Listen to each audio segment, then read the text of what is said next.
আসসালামু আলাইকুম। দেখুন তো মিষ্টির দোকানের মতো হয়েছে কিনা। অনেকেই অনেক ছানা নষ্ট করেছেন, অনেকেই এটা বানাতে ব্যর্থ হয়েছেন। আমার এই রেসিপি দেখলে একদম রেজাল্ট পাবেন 100তে 100।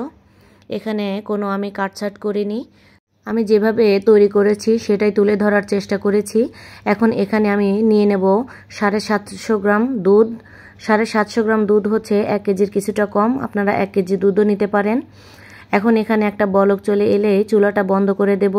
চুলাটা বন্ধ করে 3 টেবিল চামচ ভিনেগারের সাথে 3 টেবিল চামচ পানি মিশিয়ে নিয়েছি। অল্প অল্প করে দিয়ে ছানা কেটে নেব। দেখুন ছানা কাটা শুরু হয়ে গেছে। এখন এটাকে কিছুটা আমি রেস্টে রেখে দেব 1 মিনিট। 1 মিনিট পরে এটা একদম জমে যাবে। এরপরে আমি সাদা পানি দিয়ে কয়েকবার ধুয়ে পরিষ্কার করে নেব, না হলে ভিনেগারের গন্ধ থাকবে। দেখুন একদম চিপে নিয়েছি। একদম চিপে যখন দেখবেন পানি পড়া বন্ধ হয়ে গেছে, 5 মিনিট রেস্টে রেখে তারপরে এটাকে আমি হাতের তালুর সাহায্যে মথে নেব।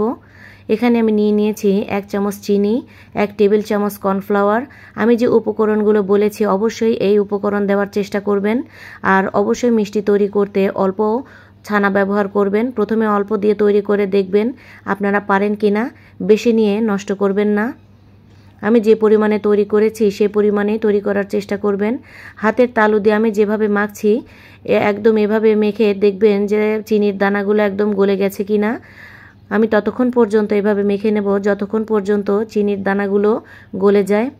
দেখুন আমার ডোটা একদমই সফট হয়ে গেছে। এখন ছোট ছোট লেচি আকারে কেটে নেব। সবগুলো তৈরি করে ফিরে এসেছি। এখন এখানে আমি 1.5 কাপ চিনিতে 3 কাপ পরিমাণ পানি দিয়ে দেব। আর এই শিরাটা একদম পাতলা হয়। আর পাশের চুলাতে অবশ্যই পানি ফুটাতে দিয়ে রাখবেন, কারণ এটা অনেকক্ষণ রান্না করতে হবে আর কিছুটা করে পানি দিয়ে দিতে হবে। আর একটা মিষ্টি দিয়ে দেখবেন যে আপনাদের মিষ্টি দিলে ফাটে কিনা। দেখুন আমার মিষ্টিটি ফাটেনি, অনেক সুন্দর হয়েছে।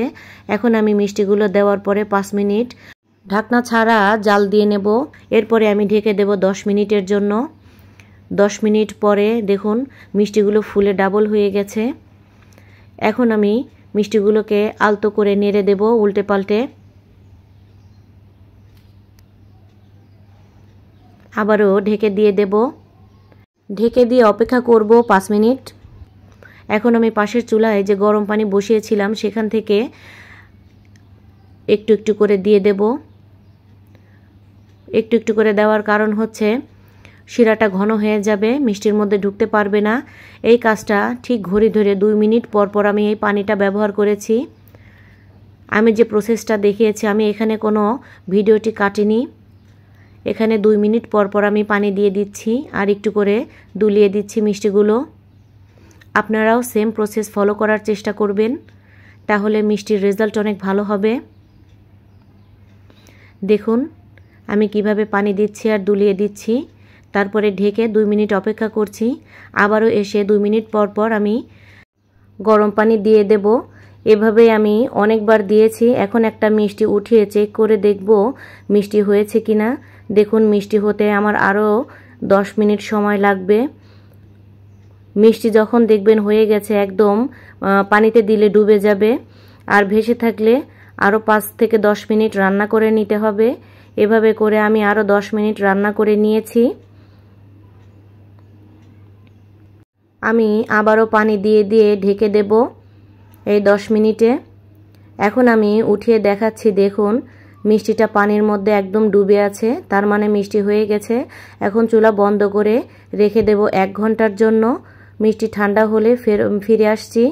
দেখুন বাইরের যে মিষ্টির দোকানে মিষ্টিগুলো দেখতে দেখা যায় শিরার মধ্যে, এভাবেই সেরকমই হয়েছে। আমি যে প্রসেসটা দেখিয়েছি এভাবেই ফলো করার চেষ্টা করবেন, তাহলে আপনাদের মিষ্টির রেজাল্টও একদমই ভালো আসবে। দেখুন কত সুন্দর হয়েছে মিষ্টির দোকানের মতো। এরকম নতুন নতুন সহজ রেসিপি পেতে আমার চ্যানেলের পাশেই থাকুন। এই মিষ্টি খেয়ে কিন্তু আপনাদের ভাইয়া খুব প্রশংসা করেছে।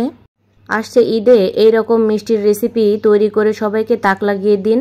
আর আমার ভিডিওগুলো যদি ভালো লাগে অবশ্যই শেয়ার করে দিবেন। দেখা হচ্ছে পরবর্তী কোনো ভিডিওতে। সে পর্যন্ত সুস্থ থাকুন। আল্লাহ হাফেজ।